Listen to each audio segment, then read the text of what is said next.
In this episode of the Orange Nerd Show, we are breaking down that MUFASA teaser trailer. We're also going to talk about some MCU news. A lot of casting stuff going on right now with the MCU. We got the Italiano back in the house, and we got Tones Poppy joining us up next on the Orange Nerd Show.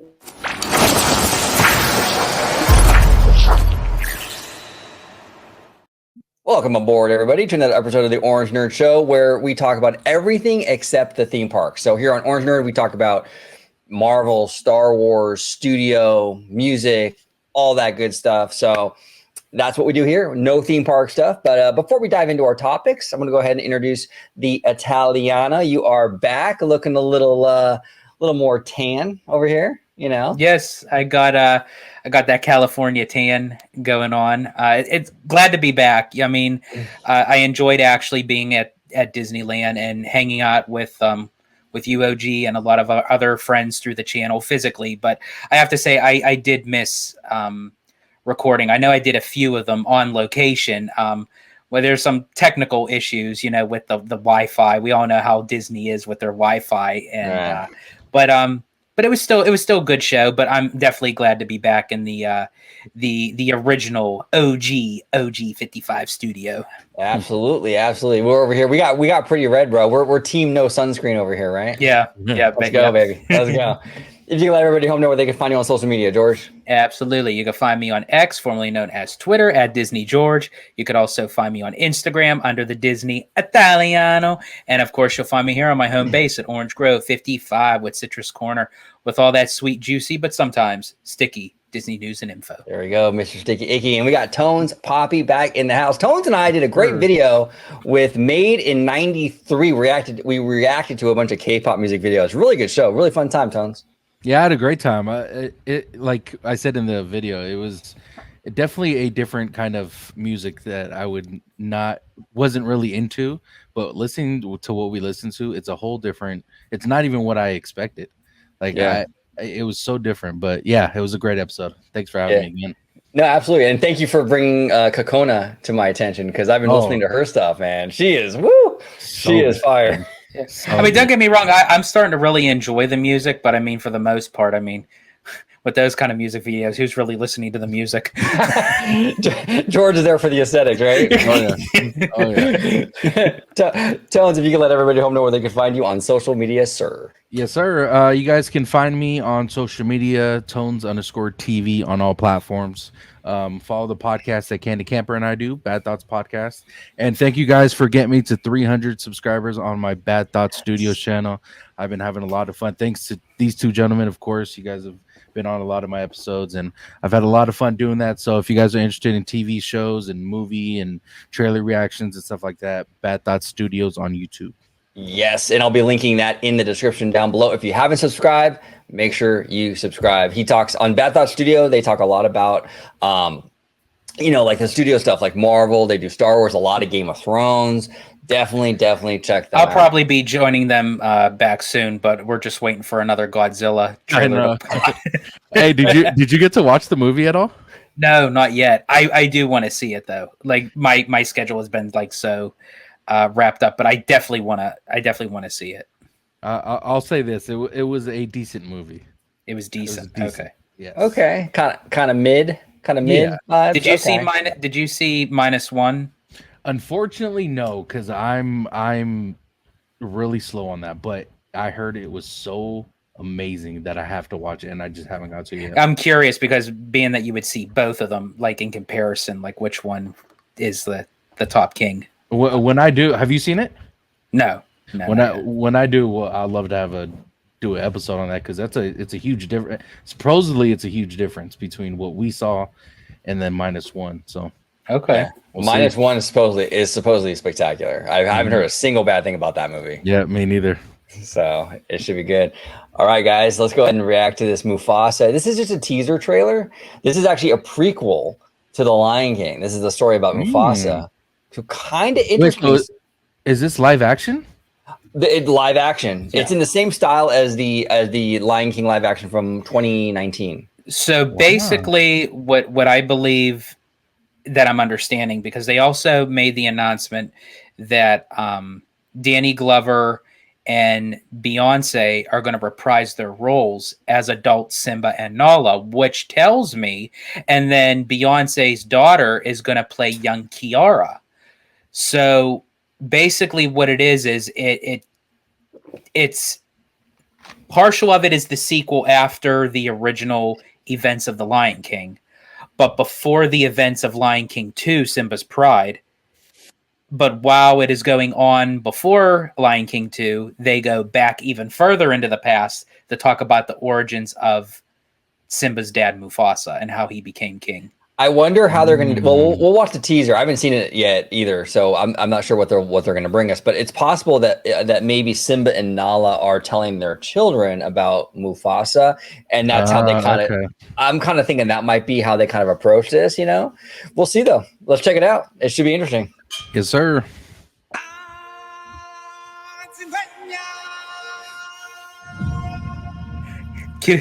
Right out the gate, yeah. Get his pause it real quick, quick. I'm so very sorry. The second that came up, I'm thinking, oh geez, there goes the ding on that one. Oh, you mean the copyright claim? Yeah.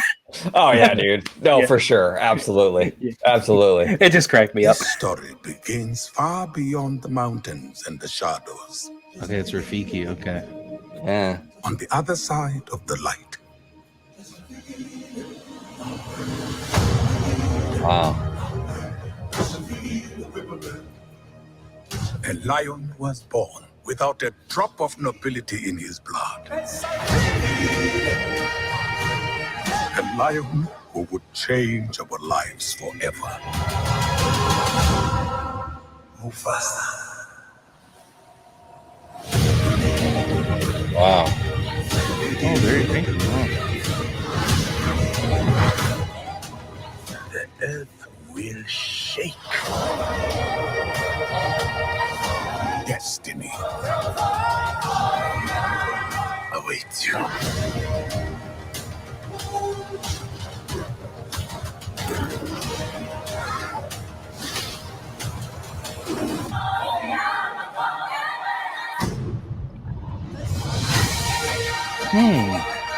Interesting.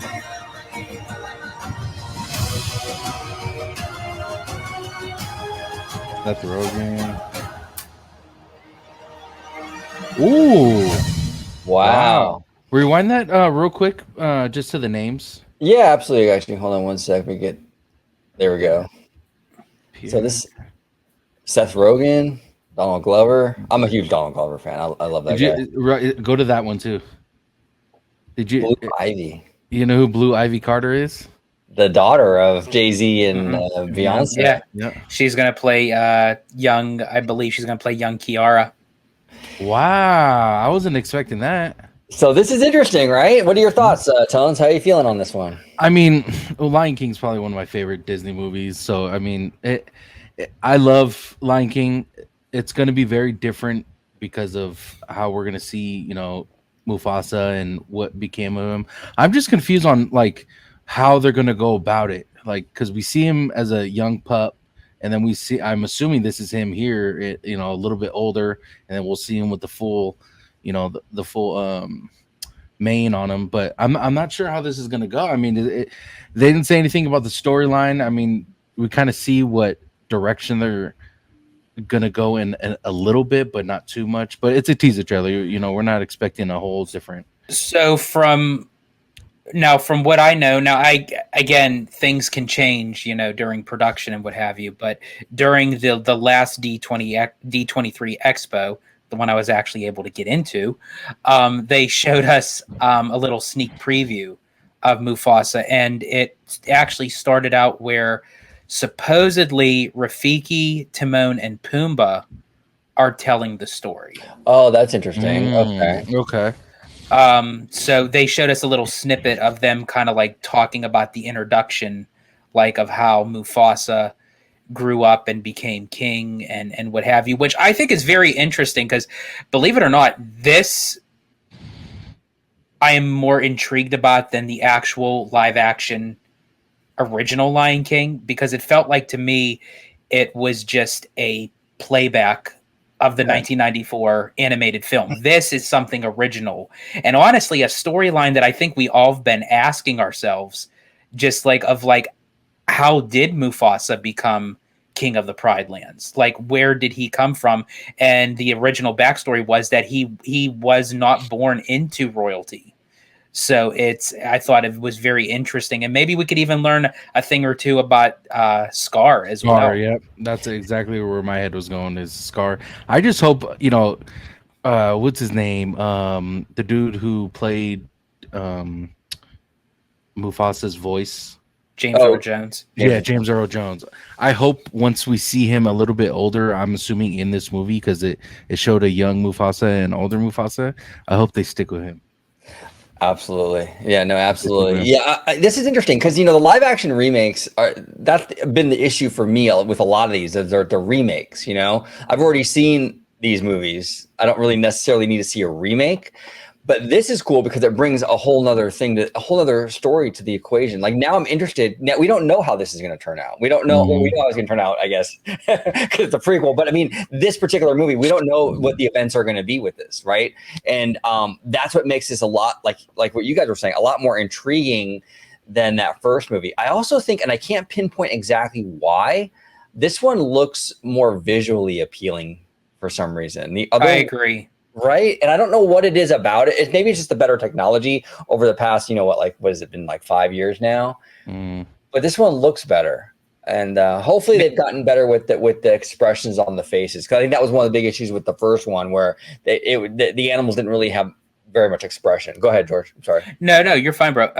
I think for me, it looks like it's a much bigger scope of landscape, where it seems like it's more in depth, where you can kind of see a lot of detail, where it's like not your typical norm that you're used to seeing in the Lion King story. Also, I have a theory of how it may end, and this is just my personal opinion. I wonder if this will end where actually the original movie begins. Yeah. So basically, when Rafiki lifts baby Simba up and it cuts to black, normally that's the beginning intro for the original movie, but I wonder if that becomes the outro for this. That's where I was going to. Yeah, it's Britain. I love that. But then you said they got the voices for Simba and Nala as older. So that's why I'm like thrown off. Like, where did that come in, So I wonder if that's where they stop telling the story, but that's where it cuts off. So even though that they're going back in time to retell a story, but that's just how the story ends, and they stop from there when Simba is presented to the Pride Lands. Right. And it just finishes off there. That's interesting. So you think Simba and Nala might be part of the storytelling process for like Rafiki and the other legacy characters? I would think so. I would say this is more of a, not necessarily a full prequel, but more like of a transitional type movie where it goes back and forth from past to present. Okay. No, I'm intrigued, I gotta say, and I'm not like a big fan of these live action remakes, but I mean, this isn't a remake and it's a new story. And I think when it comes to Lion King, I think you can kind of get away with this because there's a lot of like this royalty and this, like, it's almost like, hey, Tones, you know all about like Game of Thrones. Mm-hmm. You can kind of go that angle with this, right? Like this kind of like Game of Thrones, kind of like royalty kind of approach.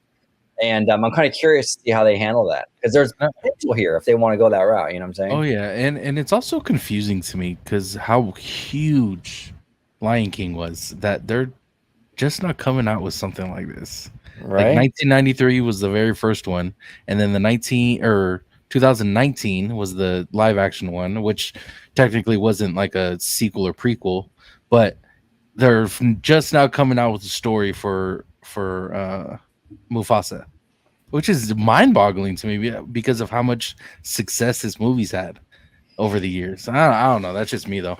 Yeah, no, it's crazy. Well, even in the parks, I know. I mean, it's crazy. We got some stuff for Lion King in the parks. We got a parade out here at Disneyland, and in Florida, you guys got that kind of circle in the round theater festival of the Lion King. Which really quick before you continue on your thing, but I thought it was very interesting that the cast of Festival of the Lion King, they actually recorded for social media their first initial reaction to the teaser trailer. I thought that was kind of cool. That is cool. I didn't know that. But like considering like what to Tones' point, considering how big this movie was, this was the biggest animated movie for the longest time for Disney until I think I forgot what dethroned it, but it was for years and years their biggest movie. I think it was Frozen. Was it Frozen? Yeah. See, from 94 until 2013. Okay. This was a massive franchise. And for them to, there really wasn't much. I mean, we had a couple of direct to video sequels and stuff, but nothing major. And it's finally starting to show some. And honestly, I'll go even a step further. And I had this conversation with our good friend and of the channel, Tyler, that I met out at Disneyland this past trip. And I was saying the same thing of just, I don't understand why Disney is not utilizing, they want an IP based driven kind of company, but they're not utilizing the heavy hitters. And for me, the Renaissance era was the, no pun intended, the king of the Disney animation. I mean, you have Beauty and the Beast, Aladdin, The Lion King. It's like you have these big heavy hitters, but yet you're not doing anything with them. Yeah, no, it's crazy. And every one of those franchises deserves a different approach.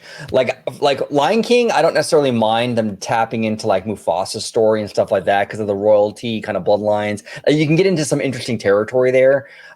Beauty and the Beast, I want to see more park stuff, maybe things like that, but not necessarily like sequels or prequels for that one.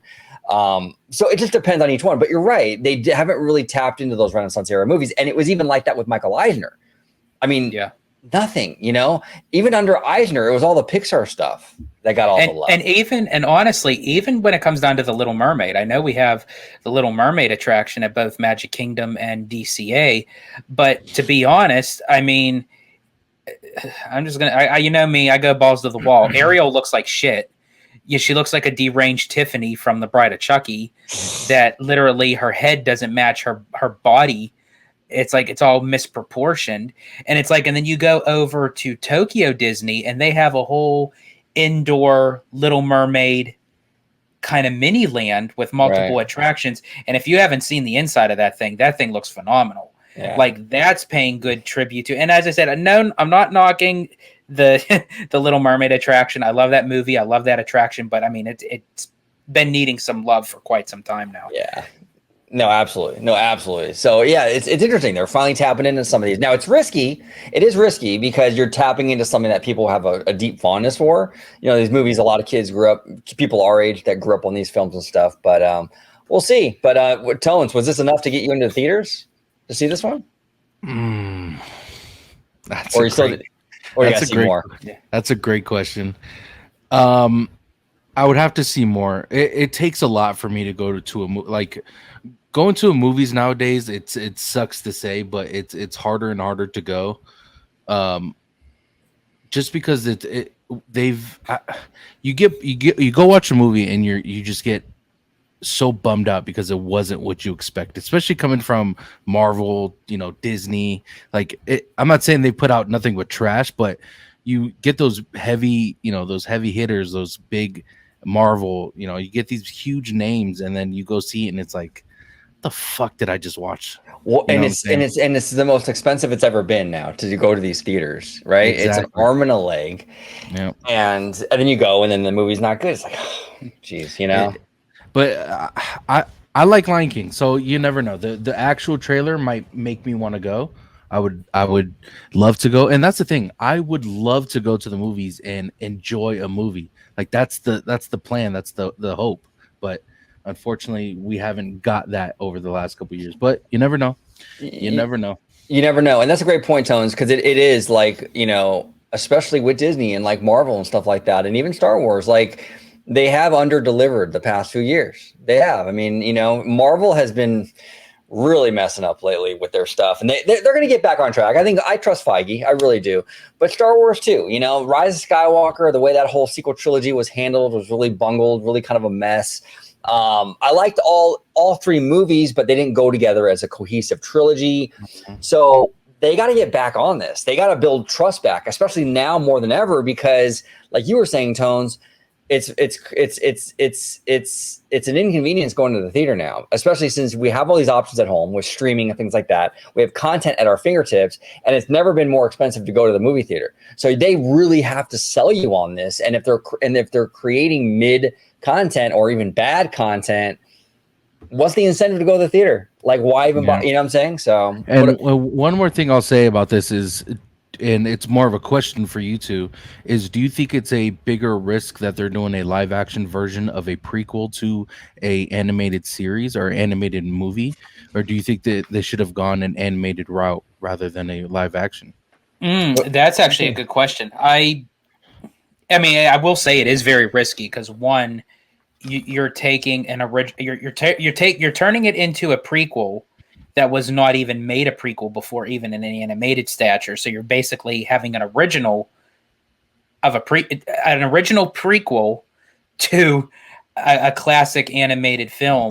That's literally so. I mean, yeah, that's a huge risk, and I think to Disney's benefit, if you're going to take a huge risk, use an IP that you know that could potentially work. And the Lion King IP, I feel like can do it. And actually, to answer to the last question, I actually will go see this in theaters. One, because I'm intrigued to the fact that because I've been following the Lion King origin story even before that they even made this announcement. There's a lot of YouTube videos out there that kind of tell the origin story, so I'm kind of wanting to see Disney's and it's a take fascinating story. Like it's a very fascinating story. Which is mind-boggling why they haven't done much with it. Yeah, exactly. You know what I'm saying? And so for me, and then of course to report back onto the channel to see like how the theater experience was, how many people was actually in the theaters, what were their reactions. I mean, hell, for how many movies that I see a year, I should use it as a tax write-off. But it's like, but I actually am going to go see this in theaters.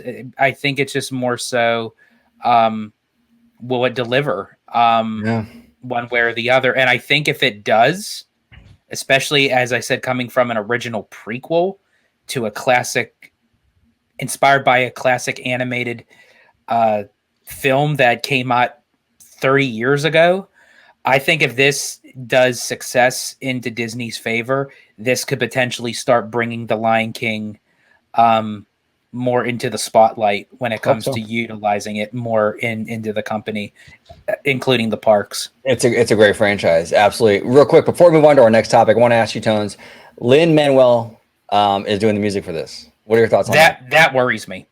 George is worried. Wait, who? Lin-Manuel. The gentleman, here, I'll show you, who did, give me one moment. I'll share my screen real quick. Lin-Manuel Miranda. Now, he did the songs for Moana. He did the songs for Mary Poppins Returns. He's also the guy behind Hamilton, the stage show. Wow, I never knew who this was. Okay, interesting. What made you say that, though, George? Okay, so there's two different spectrums, of this question. First off, I love Lin-Manuel Miranda. I think he's an awesome, talented, and he's also partially actor too. It's an actor, singer, performer, music artist. He's very talented. For what he did with the Moana soundtrack, great songs of How Far I'll Go, even the Moana ballad at the end. Oh yeah. However, there are a few songs into that soundtrack that I'm not a fan of, especially the song "Shiny."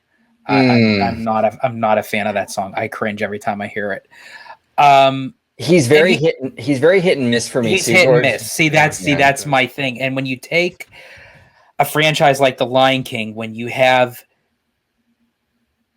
two people who, made a phenomenal soundtrack with Elton John and Tim Rice, they banged that soundtrack out of the park. And when you take someone who is more taking different themes and making it more pop culture-esque, more up to date, that kind of worries me. I hope he pays tribute to of how the original soundtrack is, and doesn't go off the ballad with these little funk pop kind of rap type of thing. It's not for the Lion King. Yeah, that's the issue that I have with him, right? Like, okay, for example, when you're talking about How Far I Go in Moana, gorgeous song, and that rendition at the end, oh my gosh, goosebumps every single time. I love it, love it, love it.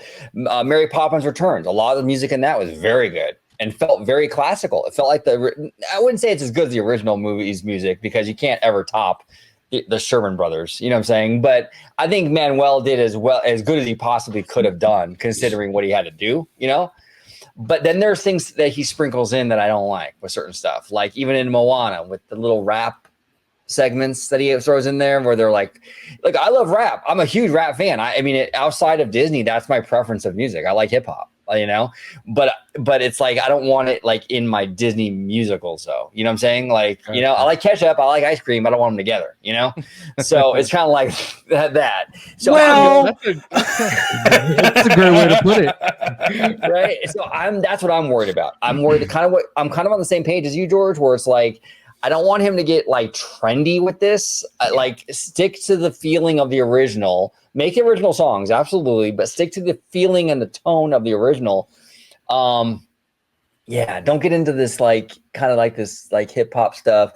That stuff is great. I love that kind of music, but not for this. You know what I'm saying? I have a question for the two of you, being that do you think they just kind of went with Lin-Manuel because he's been in with the company for quite some time? He's a fresh talent, you know, what have you. Do you think that they approached, I mean, I know that he's much older, and I think he actually went into retirement not too long ago as far as his touring goes and performances.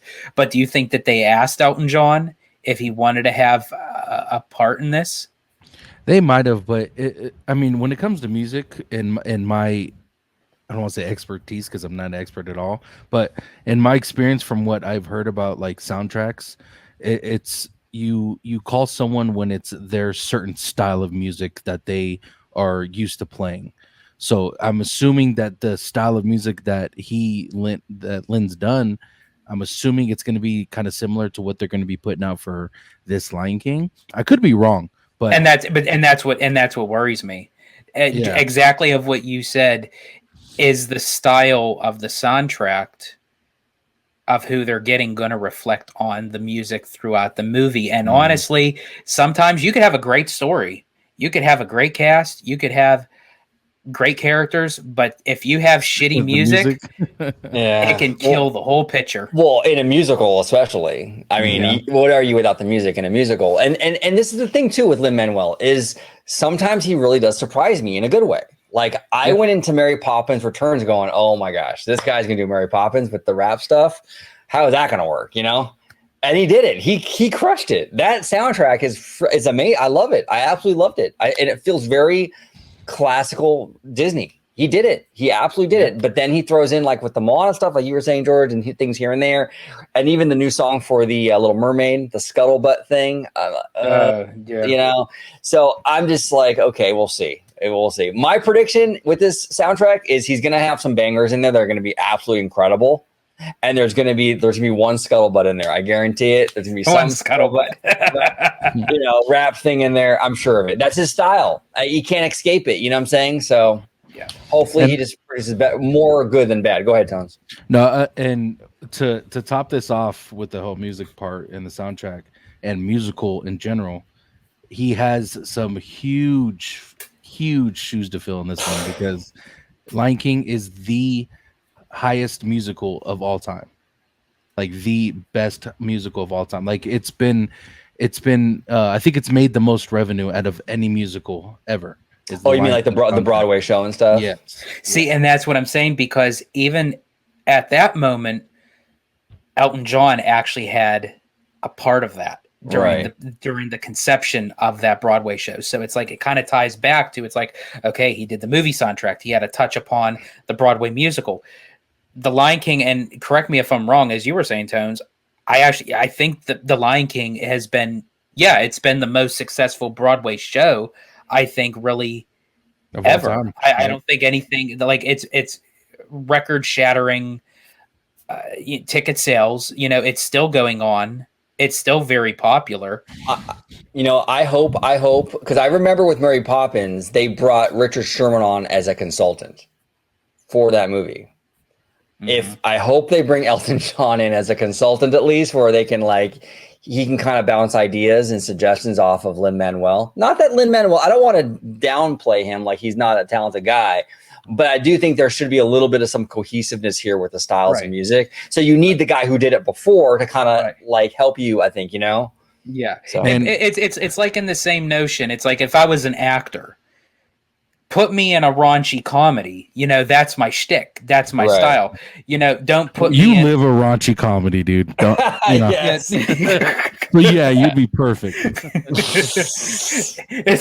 It's like don't put me in a freaking Mission Impossible Tom Cruise type of movie. Like I'm not built for that kind of thing. Not to mention it's like I don't want to be breaking a bone every time I do a scene. Right. And it's like, And real quick, last point, just to give reference of what Lion King and how popular it is. Coming in at number 3 is The Phantom of the Opera, which is $1.3 billion. Number 2 is Wicked at $1.6 billion, and Lion King is number 1 at $1.9 billion. It's huge. So just a reference of how popular the Lion King musical is. Yeah, it's huge. And the Lion King on Broadway is a massive phenomenon. Absolutely. And it's because of that soundtrack. A huge part of it is that soundtrack.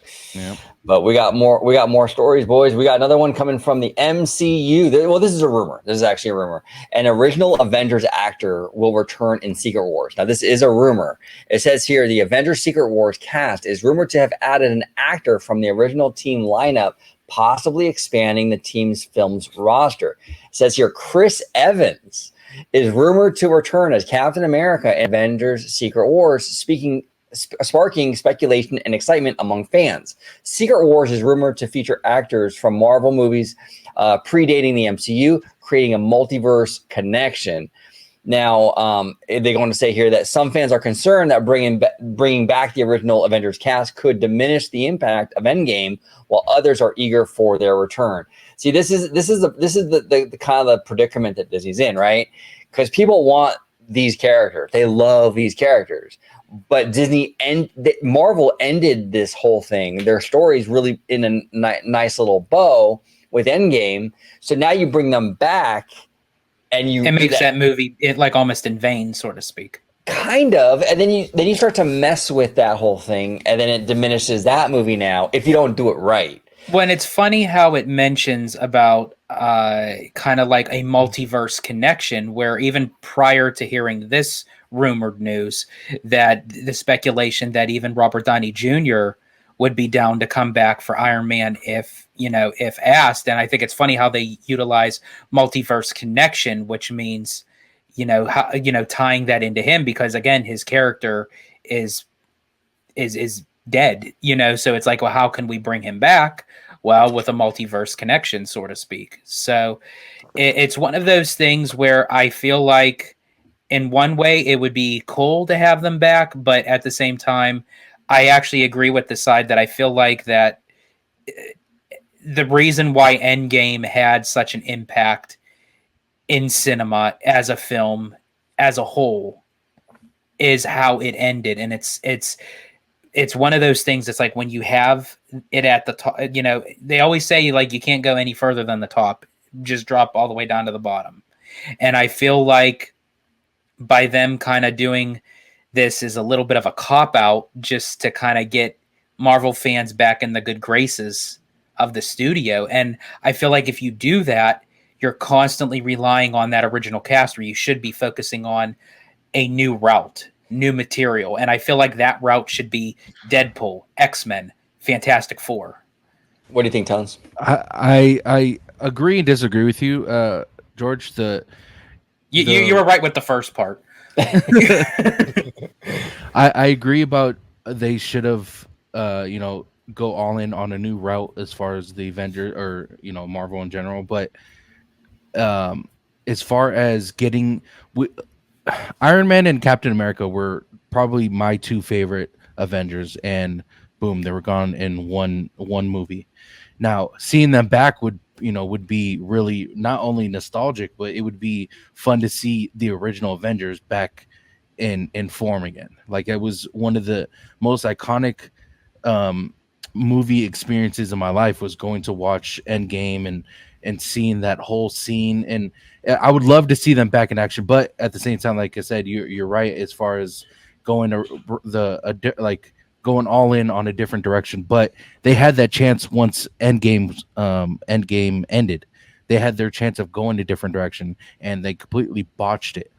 There's some cool characters like Shang-Chi that they introduced that I felt like it was a great direction to go in, but all the other characters that they've done was kind of just unfortunate that none of those seem like they have a big fan base, which sucks.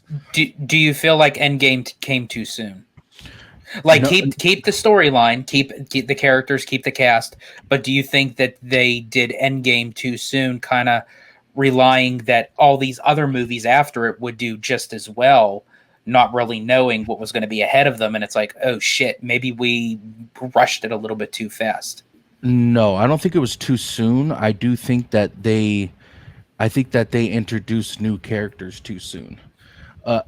Or at the same time, they could have just gone a completely different direction, like as far as not having those characters come back, like Thor, like a new Captain America. Like, I think we should just went a different route, like you said, X-Men or Fantastic Four, and just did that side of Marvel. It did that side of when they. I'm not sure when they bought Fox again. What was it? 2019. 2019. As soon as they got Fox, they should have went a different route. You know what I'm saying? See, it feels like for me, like at the end of Endgame, it was a bittersweet kind of love letter to like close it up and seal the envelope. It's like, Tony Stark died. He sacrificed himself for the world, and Cap got a second chance, to have his moment back in his own time era. And it was like, that to me was the perfect way to end it. Exactly. And now I want to ask you both, now with Secret Wars was supposedly coming after the Kang Dynasty, Avengers 5. Is the Kang Dynasty kind of dead in the water? Are they going to turn something else into Avengers 5 prior to the Secret Wars? No, they're sticking with Kang Dynasty. They're just going to recast Kang. From what I've been hearing, was the son of Washington, Denzel Washington. I forgot his name, but it was the son of him who they were going to recast as Kang and just continue to go along with. I don't think it's going to be called Kang Dynasty. I think it's just called Avengers 5, right? Yeah, Just something Avengers like that. 5. Okay. Yeah, but they are going to stick with now. The role that Kang's going to play in this movie might be diminished, is because of the title is no longer Kang Dynasty. So they might go a different route as far as that, and maybe dim it down to some kind of alternate ending when it comes to Kang. I don't know I don't know the exact answer to that, but they are sticking with that. Now here's the interesting thing, and Tones, you brought this up pre-show to me, was the Human Torch angle. Yes. Chris Evans played the Human Torch in the Fantastic Four. I think it was like in the early 2000s. Mm-hmm. And they did touch upon the multiverse element. And do you think that's who Chris Evans might play, and maybe won't even be Captain America? Yeah, that's another route they can go. And I don't mind seeing it. It just sucks that we found out before because if finding this out now, it's not going to be the same once if I were to see that inside the movie, because that Fantastic Four was a phenomenal series. Like that those movies were great. Silver Surfer was a new one. But seeing Chris Evans as Human Torch and then knowing that we've seen him as Captain America, I think it would be a cool way of seeing Chris Evans again. You know what I'm saying? Yeah. But I want to stop right there because there's a fan theory that I think that would be dope. Now, we did see in the trailer Deadpool going to the TVA. Now, if you guys aren't familiar with the TVA, they can pretty much, they know the ins and outs of every universe. And now the fan theory is that Chris Evans will return as Human Torch in Deadpool. They said, I just know Deadpool's going to call him Captain America, salute him, and then realize it's actually Human Torch from Fantastic Four. And then so they're saying they're going to give him, Deadpool's going to hand him the shield, Captain America's shield, and he's going to be Human Torch and use Captain America's shield as they fight. Oh, dude, you want to? That would be sick. Now, this is a fan theory. Just a fan theory. Nothing that has been. It's all speculation. Now, I don't think that's going to happen because it's way too cool for it to happen, and I don't think they're going to do it. But that'd be dope. That'd be. I love that idea, and that pays homage to both of Chris's characters, right? Exactly. It's fun as hell. It's dope as hell. What do you think about that, George? Again, if it's something that would be exciting and as our friend Kaylee says, a banger, like of a moment, they won't do it. Yeah. Well, you never know though. I actually give more. I have more trust in Kevin Feige than say Calvin Kennedy. I actually do too, and especially because of the speculation, like with Spider-Man: No Way Home. It's like we kind of knew what was going to happen, but they never really officially confirmed it until everyone was actually in the theater. And I tell you what, I went opening weekend to No Way Home.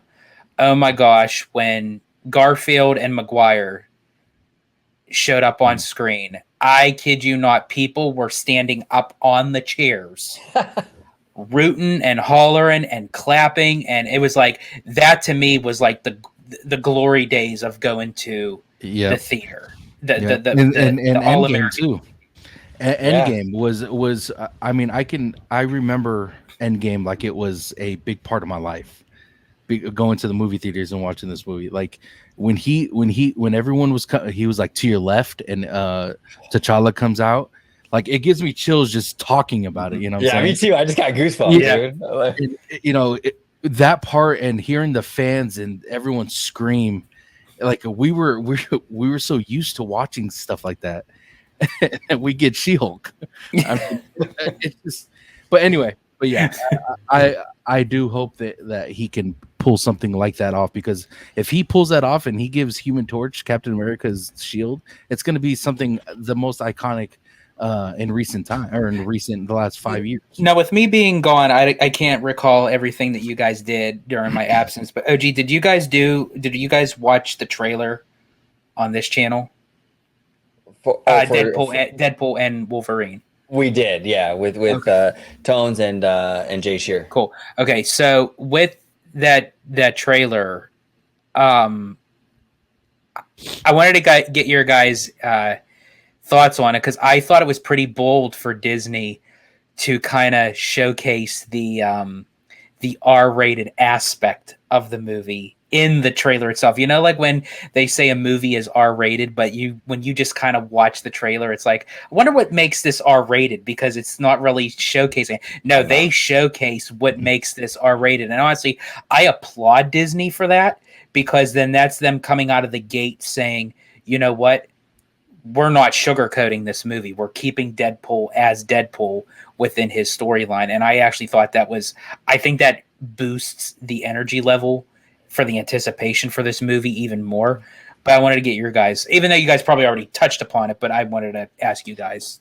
A lot of fans were worried when Disney bought Fox. A lot of fans were worried about Deadpool in particular. What's Disney going to do with this franchise? Are they going to Disneyfy it? Are they going to try to make it like PG-13 so it'll coexist better with like the MCU proper, things like that?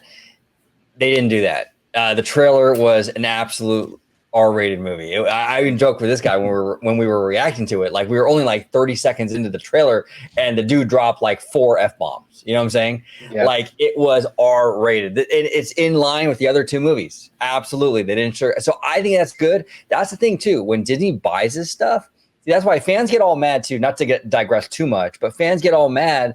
Disney fans, you know, why is Disney getting into sports betting? Why are they doing that? Right? You know, why would they do that? And I'm like, well, hey, look, if Disney's going to buy a big network like ESPN, okay, sports fans watch ESPN for sports. Okay, these are not necessarily Disney fans. If you're going to go and buy ESPN, which sports fans kind of depend on and they enjoy, you can't go in there now and Disneyfy that. That's not fair to sports fans. You know, right? Exactly. So they have to do what sports fans expect. Just because Disney bought it doesn't mean that they should go in there and start changing shit. So same with Deadpool. If you're going to buy Fox and you're gonna do Deadpool movies, then you have to be consistent with what Deadpool delivers. And I'm glad they're doing it. But what are your thoughts, Tones? That was perfectly said. Deadpool is the one character that you can't change and Disneyfy because people know Deadpool as the ruthless, don't give a damn what he says, what he does. You know, his whole body gets torn off, like it just grows back. Like you can't PG-13 that movie. And I'm glad that Disney said, you know, fuck it, we're going to continue with the R-rated stuff. And not just that, they made movies of their own into R-rated, so it wasn't just a Deadpool thing. You know what I'm saying? So it was their, in a sense, it was their way into doing R-rated stuff. And Disney did perfect with this. And the one thing I will say is, yeah, we did see in the trailer them dropping the F-bombs, but I hope it's even more ruthless than just the F-bombs, in my opinion. You know, that's what Deadpool is. Exactly. And I think it will be. I do, because I think aside from the curse words, the context of this stuff is going to be brutal. especially certain scenes of the first movie, if you guys know what I'm talking about. And also we did see that they are going to put more than just F-bombs in it, because if you remember, Wolverine stabbed Deadpool right in the crotch. I mean, that's some funny shit. So yeah, exactly. And that whole joke at the end about cocaine and all that. Exactly. You know, the fourth wall, I think we were talking about, right? Right. Yeah. Exactly. No, I'm looking forward to that movie. I think it's gonna be amazing. Okay, let's go ahead and switch gears here now to our last and final topic of this video. This is from Collider. Giancarlo Esposito is finally joining the MCU, but not as who you think. And no, he isn't playing Professor X. So this gentleman, he is an amazing actor. I absolutely loved him in Breaking Bad. I thought he was amazing. And he was good in Mandalorian too. But it says here that Esposito is set to join the MCU. Esposito hints at a mysterious Marvel character debut, promising a reveal sooner than anticipated. He had previously been fan cast as Professor X, but revealed that he will be playing a new character instead. So it says, after years of speculation, the Breaking Bad actor has officially confirmed. So this is officially from him. Confirmed he'll be making his debut in the MCU during a panel on the Thunder stage at CCXP. Tones, what are your thoughts on this? We don't know what supposedly it's a new character, so it's almost impossible to even guess what he's going to play. But exactly, like you said, Giancarlo is a great actor. Loved him in The Mandalorian. There's only a couple people, especially in the MCU, where you'd be like, or in Star Wars, where you'd be like, no one else could play this character.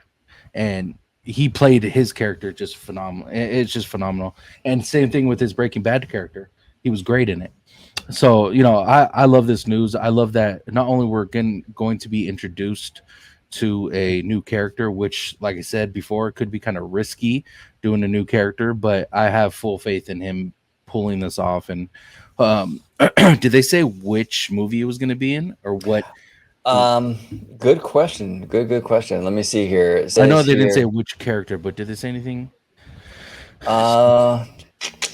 No, it doesn't say anywhere on here what movie. Oh, it says here, Esposito specified that he will. Okay, here it is.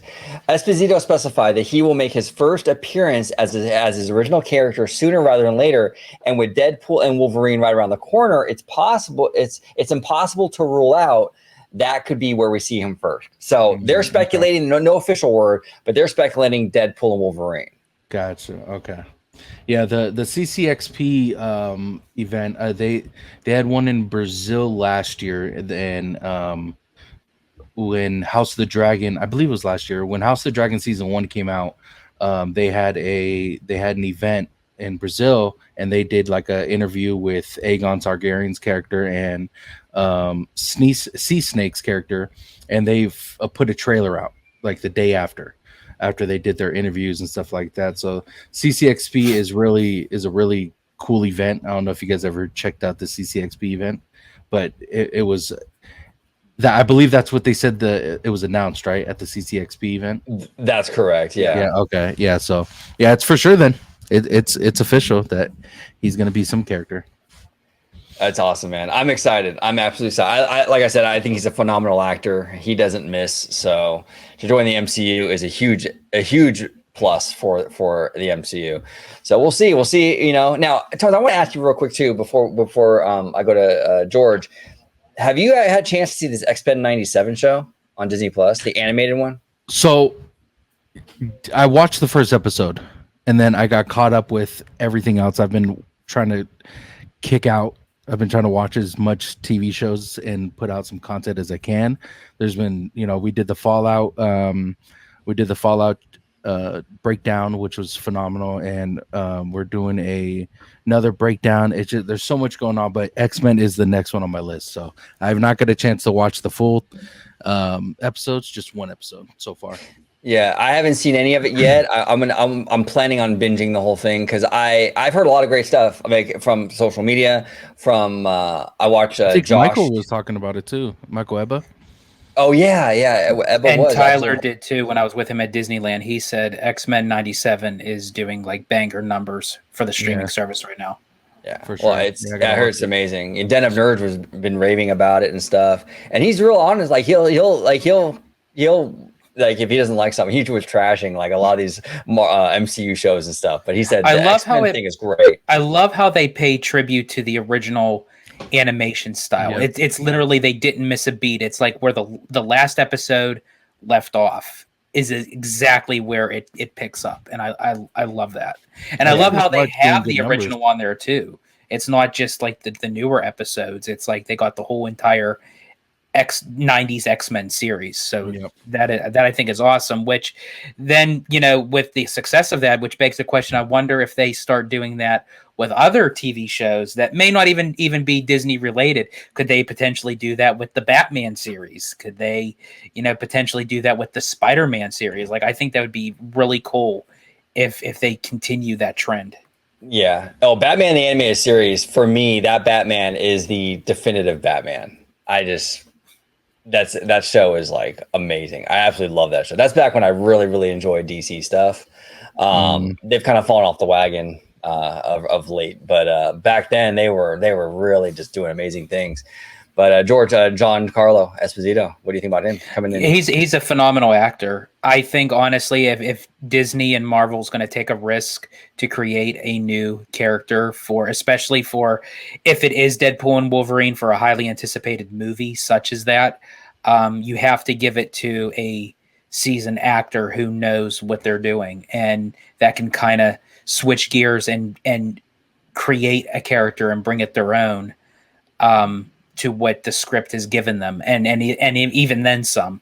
And I feel like Esposito is that kind of actor that if you give him something, he'll deliver. Yeah, no, absolutely. Gentlemen, it was an honor talking shop with you guys today. Really, really good time. George, I'll start with you. If you could let everybody at home know where they can find you on social media, sir. Absolutely. You can find me on X, formerly known as Twitter, at Disney George. You could also find me on Instagram under the Disney Italiano. And of course, you'll find me here on my home base at Orange Grove 55 with Citrus Corner with all that sweet, juicy, but sometimes sticky Disney news and info. There it is. And Tones, always a pleasure, brother. And again, congratulations, 300 subs, Bad Thought Studio. I will be linking all of that down below. So make sure if you're not subscribed that you do subscribe. Does amazing content over there. But Tones, if you can just remind everybody exactly where they can find you on social media, sir. Yeah, thanks again for having me, and thanks again for helping me along my journey, on YouTube. All the questions that I've shot you guys that you guys had answered with no problems, and thank you guys for helping me along the way. But we still got a lot to do, both of us. We all got to grow even bigger. But if you guys are interested in, like you said, Bad Thought Studio We do TV shows, movies, trailer reactions, stuff like that. So go ahead and follow Bat Dot Studios. If you guys want to follow me on social media, Tones_TV on all platforms. And don't forget to follow the podcast that Candy Camper and I do, Bat Dots Podcast, on YouTube and Spotify. There it is. There it is. Everybody at home, comment down below with all your thoughts on everything we discussed today, the MUFASA teaser trailer, all the MCU stuff, whether it be X-Men 97, whether it be Giancarlo Esposito coming into the MCU, Chris Evans, you know, is he going to be the Human Torch? Is he going to be Captain America? Is he going to be both? We'll see. I'd love to hear from you. Comment down below with everything that's on your mind. Thank you all so much for watching this episode of the Orange Nerd Show. And until next time. 세상은 누구에게나 공평하게 추악해.